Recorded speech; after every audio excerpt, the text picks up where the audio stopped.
সব ধরনের ক্রিকেটকে বিদায় জানালেন শফিউল ইসলাম। রবিবার ৪ জানুয়ারি দিবাগত রাতে ফেসবুকে অবসরের ঘোষণা দেন তিনি। সিদ্ধান্তটিকে ক্যারিয়ারের সবচেয়ে কঠিন সিদ্ধান্ত বলে অভিহিত করেছেন শফিউল। ফেসবুকে তিনি লেখেন, আসসালামু আলাইকুম। আজ আমার ক্যারিয়ারের সবচেয়ে কঠিন সিদ্ধান্তটি নিতে যাচ্ছি। আমি শফিউল ইসলাম আজ সকল ধরনের প্রফেশনাল ক্রিকেট থেকে অবসরের ঘোষণা দিচ্ছি।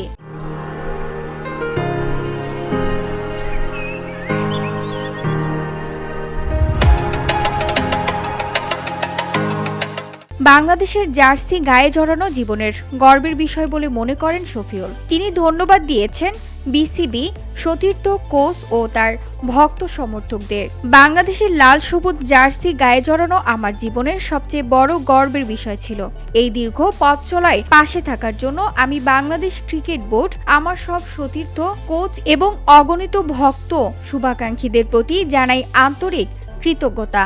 আপনাদের ভালোবাসা আর দোয়া ছাড়া আজকের শফিউল হওয়া সম্ভব ছিল না। বাংলাদেশের জার্সিতে শফিউল 11টি টেস্ট, 7টি ওয়ানডে ও 20টি টি-20 খেলেছেন। ডানহাতি পেস বোলিংয়ের শিকার হয়েছেন 107 উইকেট। দেশের জার্সিতে শেষবার খেলেছেন 2020 সালের মার্চে, আর সবশেষ পেশাদার ম্যাচ গত মার্চে।